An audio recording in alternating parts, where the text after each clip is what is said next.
Vous recherchez une école de référence pour une double formation universitaire et professionnelle de qualité? Voici l'opportunité à ne pas rater. L'École supérieure d'administration, d'économie, de journalisme et des métiers de l'audiovisuel ESAE vous offre des programmes d'enseignement en licence et en master orientés vers l'emploi qui font d'elle une référence à travers les filières de l'administration générale et territoriale, l'administration du travail et de la sécurité sociale, droit, diplomatie et relations internationales, administration hospitalière, universitaire et intendance, journalisme et métiers de l'audiovisuel et toutes les filières des sciences de gestion. Une seule adresse, www.esae.bj.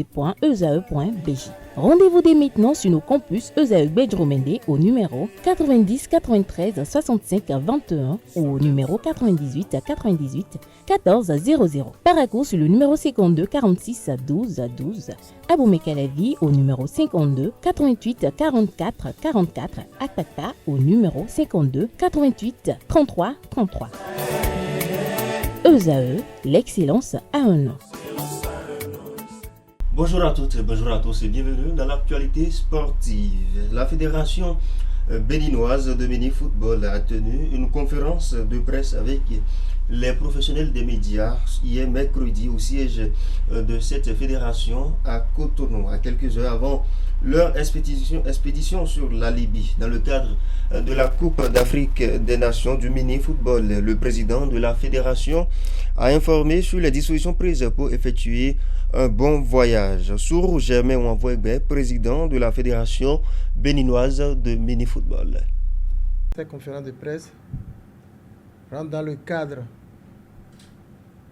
aujourd'hui de dire entre la télévision nationale et la Confédération africaine de mini-football,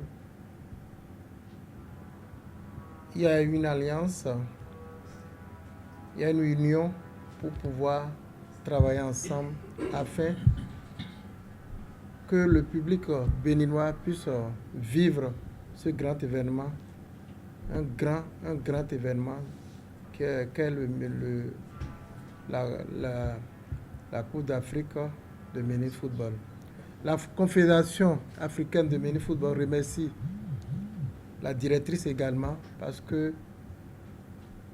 quand la directrice a demandé des détails, la Confédération était disponible à fournir tous les aspects techniques et la faisabilité de la chose.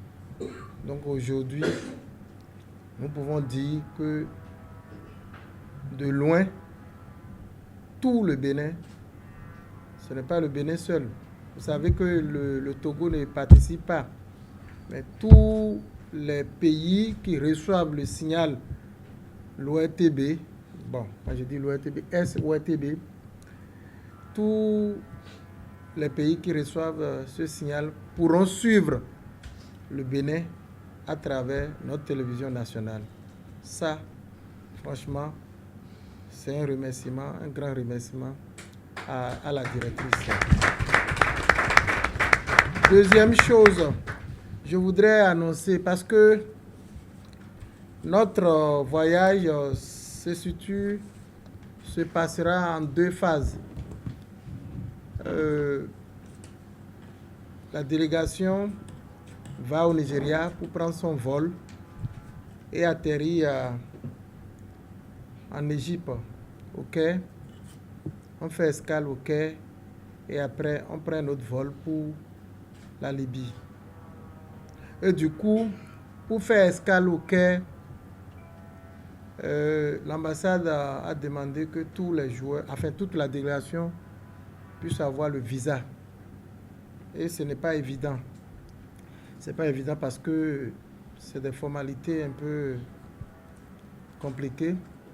Donc, nous nous sommes conformés à ce principe, à cette formalité. Et aujourd'hui, c'est aujourd'hui que toute la délégation a eu le visa pour atterrir au Caire. Quel visa encore? C'est un visa multiple entrée, c'est-à-dire quoi? C'est un visa de durée de 6 mois. Donc ça veut dire quoi? Bon, La délégation va effectuer son voyage. Mais si nous revenons, quelqu'un a un projet sur l'Égypte, il peut y aller facilement pendant au moins les 6 mois. Pendant toute cette durée de 6 mois.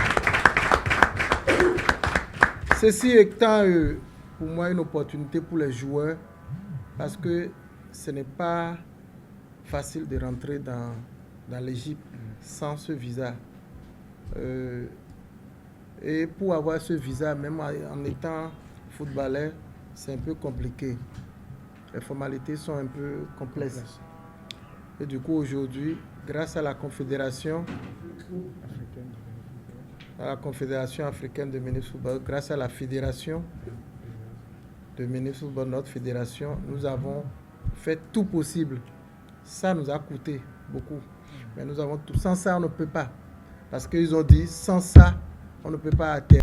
Et puis les Guépards juniors sont bien installés à Pram-Pram.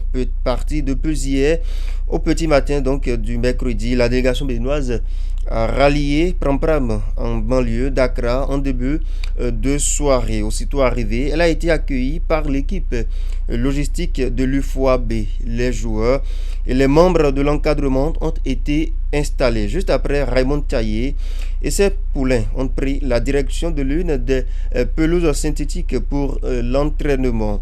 Rappelons que Pram-Pram, ville industrielle située en périphérie d'Accra, abrite le Ghanaman Society, centre technique de la Fédération ghanéenne de football, GFA en abrégé.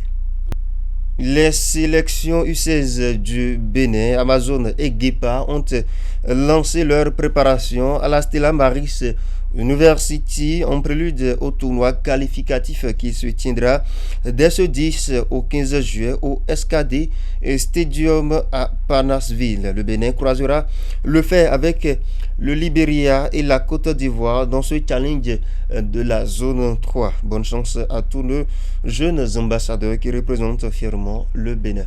Voilà, c'est tout pour l'information sportive de ce matin. Merci pour votre attention.